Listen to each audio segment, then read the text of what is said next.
selon le schéma que je vais reprendre assez régulièrement. Observer, comprendre, agir.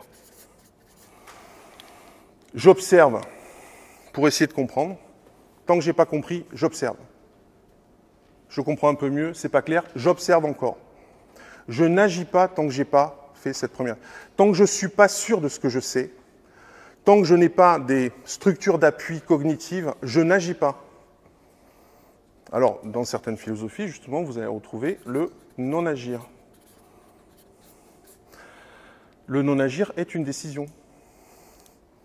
C'est la plus difficile. Ne pas agir parce qu'on sait qu'on ne doit pas agir, c'est une capacité non technique difficile à acquérir. Nous avons des parachutistes parmi nous, ils le savent. Dans certaines situations, il vaut mieux ne pas faire ce qu'il ne faut pas faire. Il vaut mieux ne rien faire.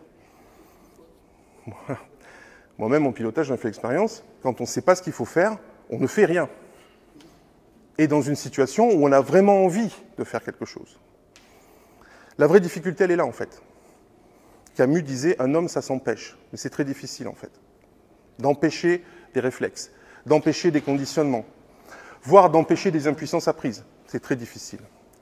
Ce n'est pas un travail de volonté. C'est un travail plus profond. On y reviendra avec le système d'activation réticulaire. Je ne vais agir que lorsque j'ai compris pourquoi je dois agir et sur quoi je dois agir. Et quand j'ai agi, j'observe ce que je produis très rapidement pour pouvoir à nouveau comprendre ce que je vais appeler la touche ou le feedback. Alors, on est déjà dans les théories de la communication moderne, mais j'y reviendrai plus loin.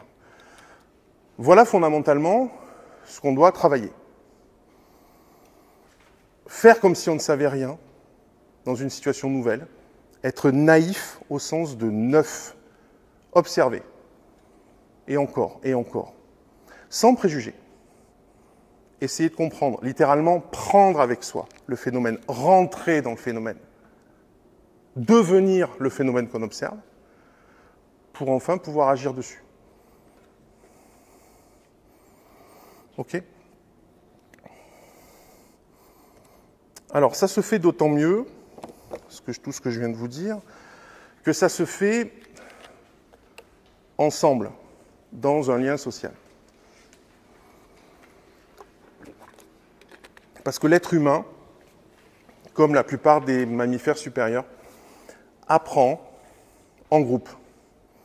On apprend mieux en groupe. Les théories de l'apprentissage social de Wenger, alors avec Maria, on a vu ça pendant des mois, toutes les théories d'apprentissage, toute l'épistémologie de la pédagogie, on pourra en parler longtemps. Donc, théorie de l'apprentissage de Wenger, il faut du lien social, on apprend en groupe. Il y a aussi Robert Gagné qui nous dit il faut de la nouveauté, il faut du lien social, et il faut que ce soit amusant. Alors voilà pourquoi on est là, comme ça, ici, sur un golf, dans un lieu sympa, avec des gens sympas, avec de la nourriture sympa, avec des chambres, j'espère, qui vous sont agréables. Parce qu'on veut créer les conditions de la nouveauté, du lien social et de l'aspect ludique, c'est-à-dire s'amuser ensemble avec ce qu'on est en train d'apprendre. Si on réunit ces trois conditions simultanées, on arrive à ancrer des compétences. La compétence, c'est ce qu'on va essayer de fixer pendant ces 3 jours. Est-ce que quelqu'un peut me dire ce qu'est une compétence ? Question piège. Je préfère préciser. Oui. Aptitude. Je préfère.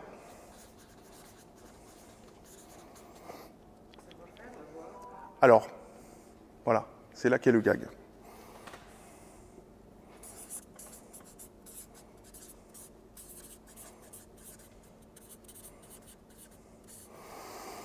Savoir.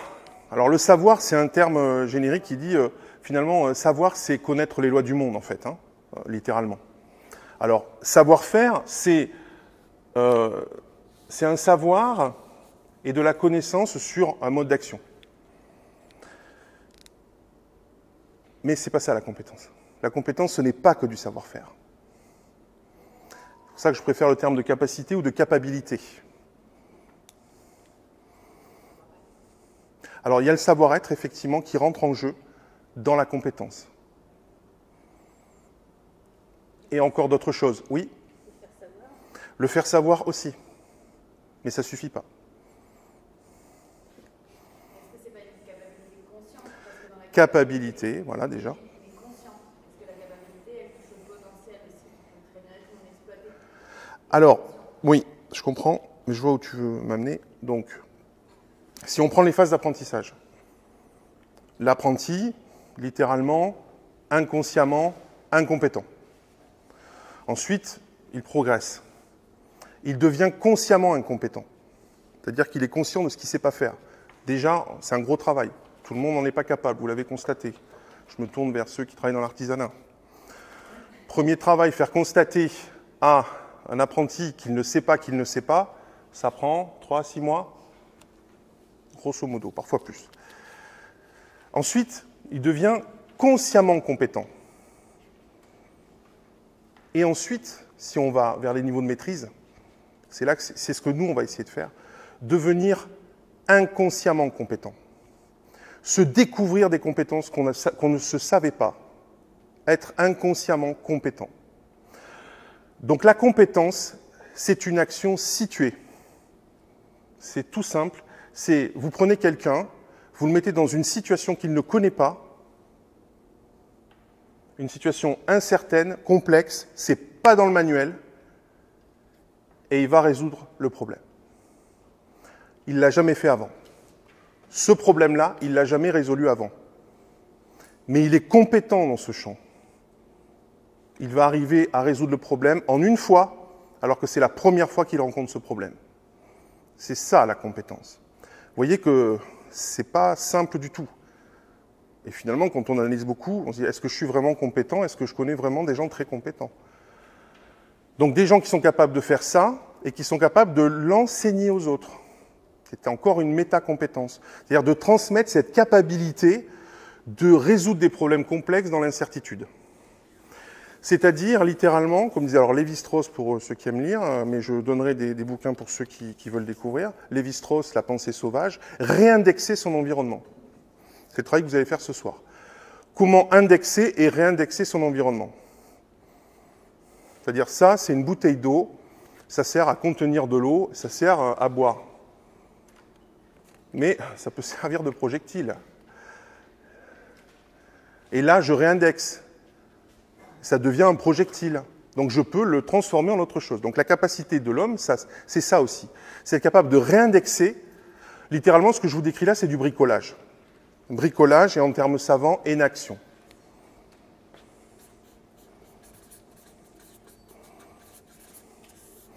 Énaction. Learning by doing. Apprendre en faisant. Devenir compétent en faisant, en résolvant des problèmes. C'est ça, littéralement. Donc c'est ça qu'on veut faire, et ça se fait au sein de communautés de pratique. Donc les communautés de pratique, ce sont des groupes constitués par simple affinité, littéralement dans le monde académique, ou dans le monde de la recherche clinique, ou dans le monde médical, c'est des gens qui se retrouvent à la cafétéria, et qui, à la cafétéria, boivent un café. Et c'est des gens qui ne se côtoient pas ailleurs qu'à la cafétéria. Et c'est des gens qui viennent de métiers différents. Un pharmacologue, un éthicien, un clinicien, un médecin, un ingénieur. Et puis ces gens se retrouvent à la cafétéria comme ça pour boire un café, en fait, parce qu'ils sont bien ensemble. Et puis, ils vont tisser des relations. Et un jour, il y en a un qui va faire « Ah, mais c'est bien sûr ». Et l'idée vient à la cafétéria. Alors l'idée radicale, disruptive, pour anticiper sur un terme que j'ai employé plus tard, l'idée qui va bouleverser un champ ou un domaine, elle est née dans un environnement justement qui n'est pas un environnement de travail, en tout cas qui n'est pas un environnement étiqueté comme étant un environnement de travail. La cafétéria n'est pas un lieu de travail, c'est un lieu de détente.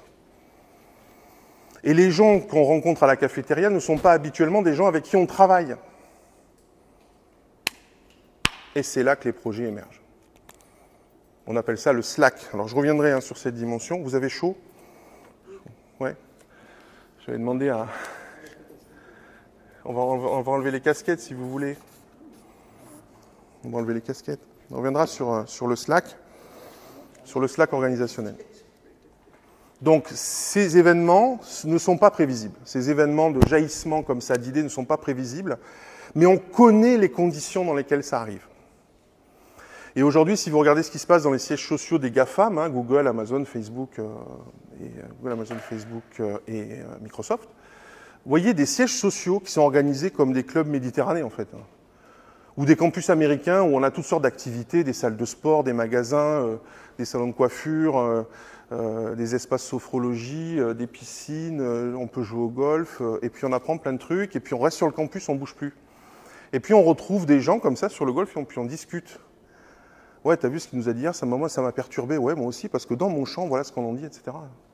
Et puis on discute, puis on boit des coups, et puis paf, les projets arrivent. Et donc les GAFAM ont réorganisé leurs projets, leur laboratoire de cette façon-là, pour créer les conditions du Slack organisationnel, je reviendrai en détail là-dessus, et donc les conditions du jaillissement d'idées et du jaillissement de compétences. En d'autres termes, ça se fait quand on ne le demande pas et ça se fait quand on n'est pas payé pour le faire. C'est con, hein. Alors là, c'est con. Voilà. Et c'est ça l'esprit du bootcamp. Alors ça passe par une certaine complexité, bien sûr, hein. C'est pas cadeau, c'est-à-dire qu'il faut, pour avoir ces compétences et cette capacité d'énaction, il faut évidemment du savoir, il faut de l'apprentissage, il faut mettre en œuvre son savoir dans des activités pratiques, et bien sûr, il faut arriver à gérer, sans contraindre, ce processus d'apprentissage et de jaillissement d'informations. Mais sans le contraindre, c'est-à-dire sans le rendre, comment dire, monétisable ou manageable, c'est-à-dire surveillable. Non, sinon ça ne marche pas. On vient de tuer le petit ressort qui est... Vous voyez ? Et donc c'est tout un... Finalement, ça devient un arbre. Mixer du savoir sans que ce soit du savoir imposé, dans une phase d'apprentissage qui doit être un plaisir, je l'ai dit, de la ludicité, du lien social, avec un management soft, souple, distendu, qui permet juste de capter les informations au bon moment pour les avoir dans un thésaurus que nous pourrons utiliser collectivement à tout moment. C'est pour cette raison d'ailleurs que le réseau social Slack porte le nom du Slack. Et on le doit à un prix Nobel d'économie qui s'appelle March, donc Sayert et March, qui ont établi la théorie sur Slack. J'y reviendrai plus tard.